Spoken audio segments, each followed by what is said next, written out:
क्या सफलता का राज जबरदस्त कंपटीशन में है?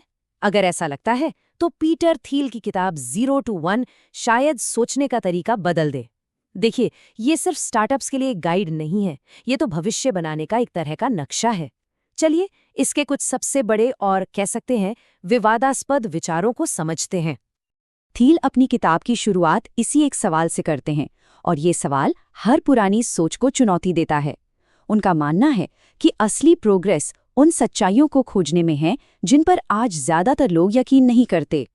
यही वो राज हैं जिन पर भविष्य की महान कंपनियां बनेंगी। तो सवाल ये है कि सच्चा इनोवेशन आखिर है क्या?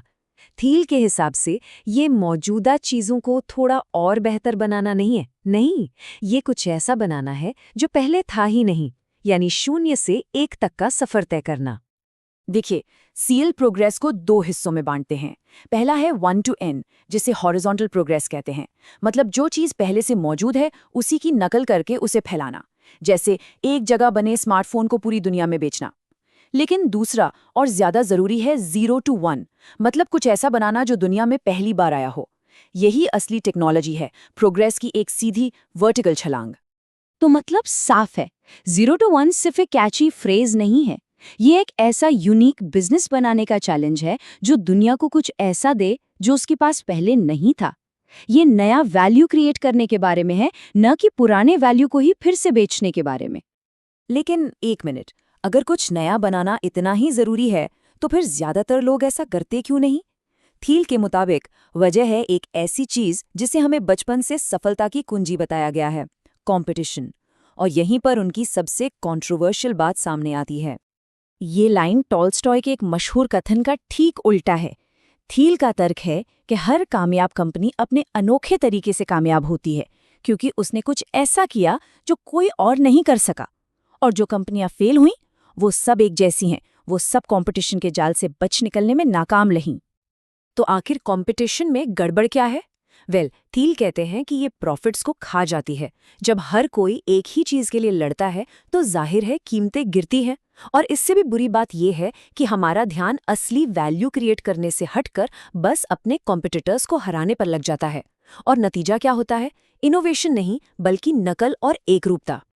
इसीलिए असली गोल कंपटीशन जीतना है ही नहीं, असली गोल है उससे पूरी तरह बच निकलना।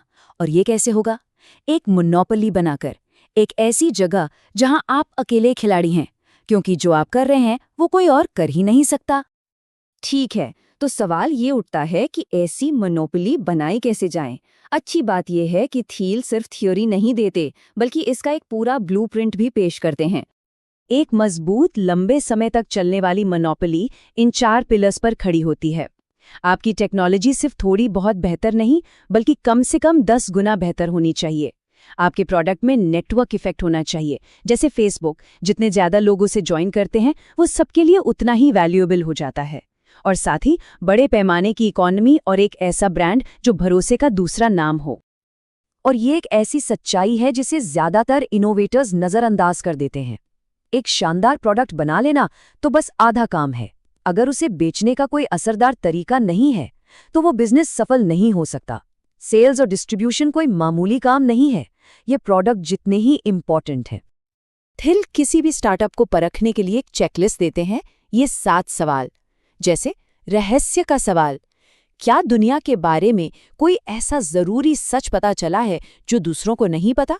या एकाधिकार का सवाल, क्या आप अपने मार्केट के एक बड़े हिस्से पर कब्जा करने जा रहे हैं? एक महान बिजनेस के पास इन 7 सवालों के मजबूत जवाब होने ही चाहिए। चलिए अब बिजनेस मैकेनिक्स से हटकर एक सक्सेसफुल फाउंडर की जरूरी माइंडसेट पर फोकस करते हैं, क्योंकि ये मामला सिर्फ स्ट्रैटेजी का नहीं है, ये फिलॉसफी का भी है। इस एक लाइन में एक बहुत गहरी सोच छिपी है। थील का कहना है कि आप कोई लॉटरी टिकट नहीं है जिसकी सफलता सिर्फ किस्मत पर टिकी हो। सफलता कोई एक्सीडेंट नहीं है, ये प्लानिंग, डिटर्मिनेशन और इस यकीन का नतीजा है कि फ्यूचर को बनाया जा सकता है। और ये माइंडसेट 2 तरह की हो सकती हैं। अनिश्चित आशावाद का मतलब है बस ये उम्मीद करना कि भविष्य अपने आप बेहतर हो जाएगा बिना किसी प्लान के। लेकिन निश्चित आशावाद का मतलब है ये मानना कि भविष्य बेहतर होगा क्योंकि उसे बेहतर बनाने का एक कॉन्क्रीट प्लान है, महान संस्थापक हमेशा डेफिनेट ऑप्टिमिस्ट होते हैं। और इसीलिए थील का मानना है कि एक बुरा प्लान भी कोई प्लान ना होने से बेहतर है। ये बात जानबूझकर एक्शन लेने और एक डायरेक्शन सेट करने की इम्पोर्टेंस को दिखाती है, ना कि बस हालात पर रिएक्ट करते रहने की। ये डेफिनेट ऑप्टिमिज्म का ही प्रैक्टिकल रूप है। तो मोनोपोली बनाना, कंपटीशन से बचना, एक डेफिनेट प्लान रखना, इन सब का आखिर मकसद क्या है? ये सिर्फ एक सक्सेसफुल कंपनी बनाने से कहीं बढ़कर है। ये फ्यूचर को डिजाइन करने के बारे में है। और ये बात हमें वापस वहीं ले आती है जहां से हमने शुरू किया था, रहस्य खोजने पर। हर महान बिजनेस एक ऐसे सीक्रेट पर बना है जिसे बाकी दुनिया ने अनदेखा कर दिया है। ये उन छिपे हुए मौकों को देखने के बारे में है जो हैं तो सबके सामने, पर नजर किसी को नहीं आते। और आखिर में थील हमारे सामने एक चॉइस छोड़ जाते हैं।